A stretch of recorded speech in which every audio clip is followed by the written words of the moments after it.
In this lesson, we're going to look more on a Microsoft Word function or feature called mail merge. Now, imagine that you have 100 letters that you have to send out, and you have to type 100 of those letters individually. So, luckily, mail merge makes it easy. You type what they call a source document, and then you use mail merge to add all the individual components to your list. So what I've done here so long is I've typed a source document, a starter document. So in order to start mail merge, you go to mailings, then start mail merge. From here you choose what type of mail merge do you want. You want letters, email messages, envelopes. And firstly, we're going to start with letters. Then, in the second part, it asks you to select recipients. You've got an option. You can type a new list, or you can use an existing Excel list for your recipients as well. But for this one, I'm going to type a new list. In this pop-up, you will see it resembles a database. So what we're going to do, we're just going to remove all these unnecessary fields. So customize columns. Then you can go to company name, for example. You can delete. And yes. Alright, to save time, I'm not going to delete all of them now. Otherwise, you're going to sit and watch me deleting everything for quite a while. So what we're going to use is title, first name and last name. But last name, let's say we want to customize it. We don't want last name, we want to change it to surname like we use in South Africa. Then you go to rename. So you first click on last name, then you go to rename. Then you can change it from last name to surname. Like so. After which you click OK. Now you go and fill in the information of the people who you want.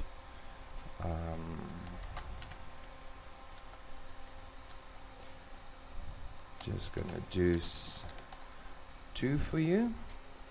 Alright, so those that I'm not needing, I'm just gonna click on new entry. Ooh, Janet. Let's use a better name for that one. Okay.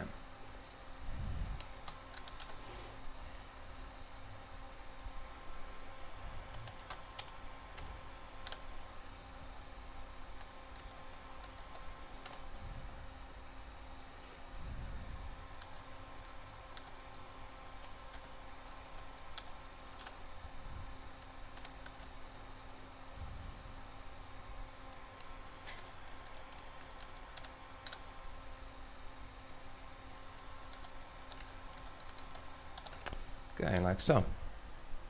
After which you click OK.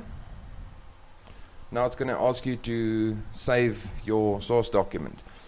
And please remember, when you have to create a source document yourself during an exam, you have to save it into your exam folder. If you do not save it into your exam folder, the marker cannot mark your mail merge. So that is highly crucial that you remember to save it in your folder when you do your exams. But for video purposes, I'm just going to save it where it is. Then let's give it a name. So let's almost say list, like that. In the exam, if they want you to type it, they will supply you a name, and then you save it according to that name. After which you click save. Alright, now you'll see there's some new buttons that activated. Address block, greeting line, insert merge field. The first two you don't worry about. You go to insert merge field. This is where you insert what fields you want onto your page. But firstly, mind where your cursor is blinking, because that's where it's going to insert the merge field. So what I'm going to do now, I'm going to add title, first name and surname next to Dia. So Dia space title, and then you will see it creates title there like that. If I single click on it, it selects the whole word. That's immediately how I know that you've done it correctly. Followed by a space, first name, space, and surname.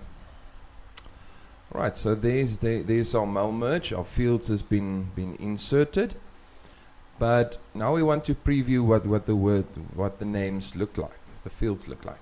So you go to preview results, and there you can see there's my first one. Then on the left hand side you will see there's an operator there that you can use in order to view your records. We only have 2, but if let's say you've got 100 of them, then you can even type it in the box which field you want, or you can use the back and forward arrows to go to the next record like I just did there. Okay, and then you can also go to use that one to go to the first record, or you can jump straight to the last record. So those are your navigation options. And then lastly, now we are basically halfway with mail merge. It's not done until you finish and merge, after which you go to edit individual documents. In this one, it all depends on what the question wants from you, whether you must view all of them, the current record, or specific records. But for this video's sake, I'm going to click on all. So click OK. Then it creates a new document. So this is a second document. Do not forget to save your original merge document. So in the finished document, you will see now there's one page for each and every one of your recipients, and they all get their own letter.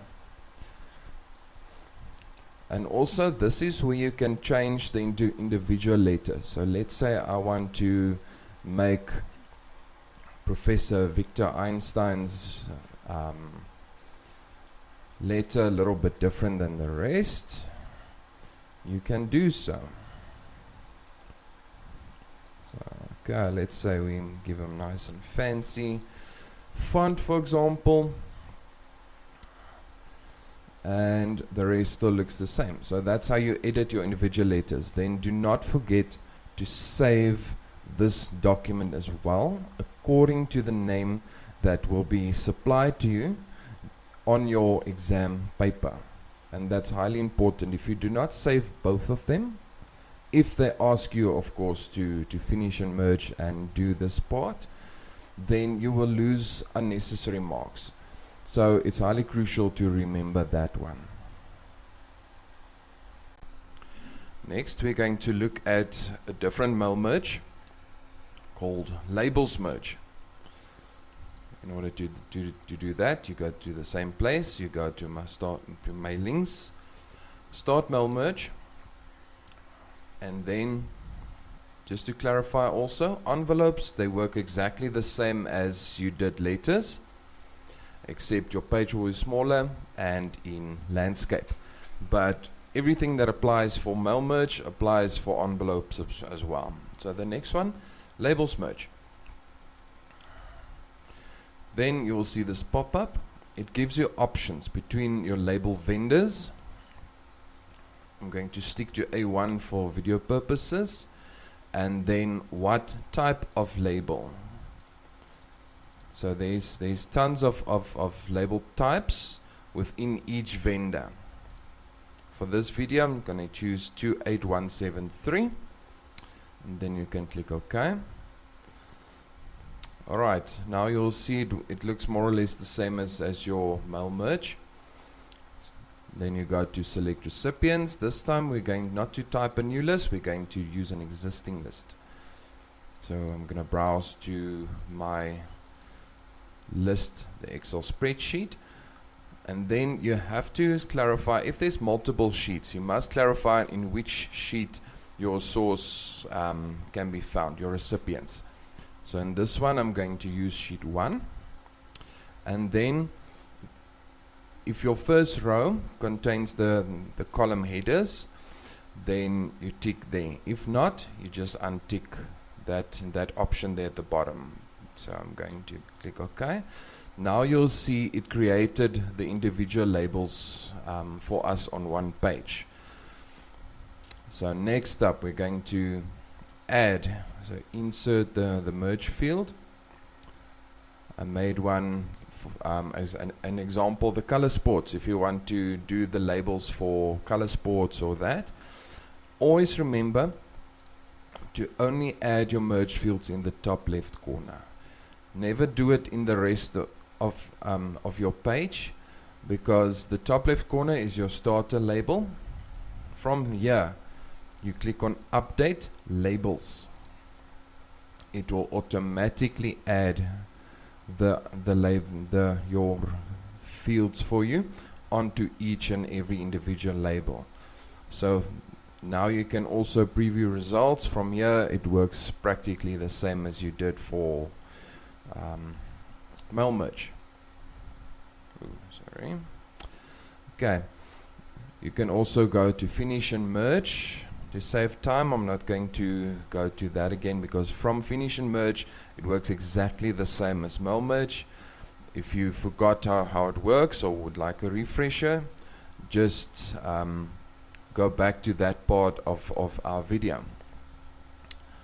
Alright, then one other thing that you can do during mail merge as well as envelopes is you can edit your recipient list. If you don't want everyone to get a letter, or you want to resort your recipient list, you do it in this one. So we can go to filter. Then you can choose which field do you want to filter. Let's say we want only the green team to get their labels. So you can go and then you type green.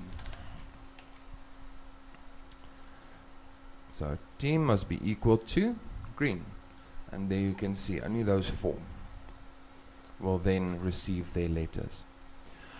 Alright, so that concludes today's lesson. I hope you all are doing well and staying healthy and doing your homework.